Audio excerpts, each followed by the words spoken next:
the most holy body and blood of Christ. Year see this reflection is prepared by Father Ayub Francis, pastor at St. Jude Church, Grand Rapids, Michigan, USA. The solemnity of Corpus Christi celebrates the central mystery of our faith, the real presence of Jesus Christ, body, blood, soul, and divinity in the most holy Eucharist.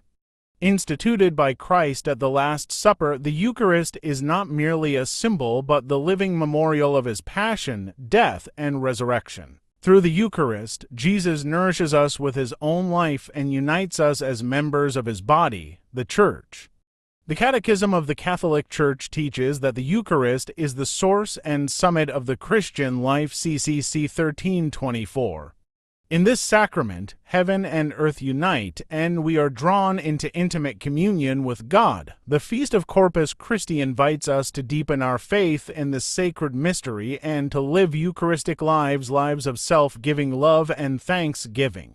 First reading, Genesis 14:18-20. Melchizedek, king of Salem and priest of God Most High, brings out bread and wine and blesses Abram. He acknowledges God as the source of Abram's victory and offers praise and thanksgiving.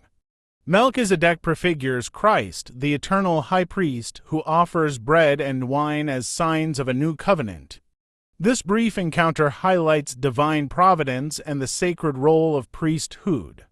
Just as Melchizedek blesses Abram, so too Christ blesses the Church through the Eucharist. The reading reminds us that true worship is thanksgiving, and God is the giver of all blessings. Responsorial Psalm, Psalm 110 1-4. This psalm affirms the eternal kingship and priesthood of the Messiah. You are a priest forever according to the order of Melchizedek, points directly to Jesus Christ, the true and eternal high priest. God's plan unfolds in the unity of royal authority and priestly intercession.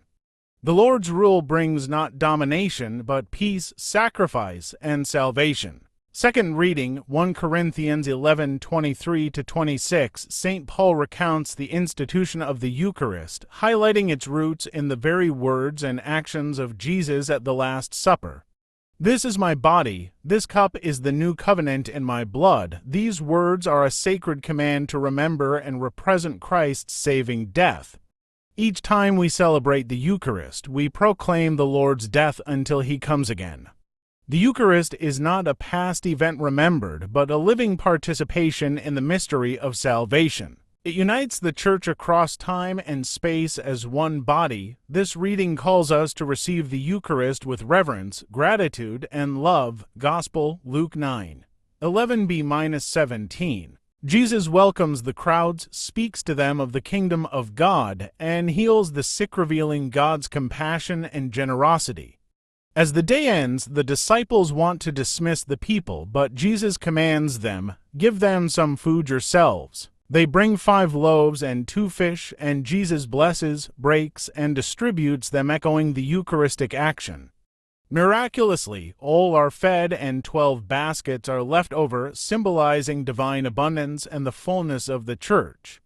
This feeding foreshadows the Last Supper and the institution of the Eucharist, where Christ feeds us not with earthly bread but with his very self. It shows that when we entrust our limited resources to Christ, he multiplies them for the good of all.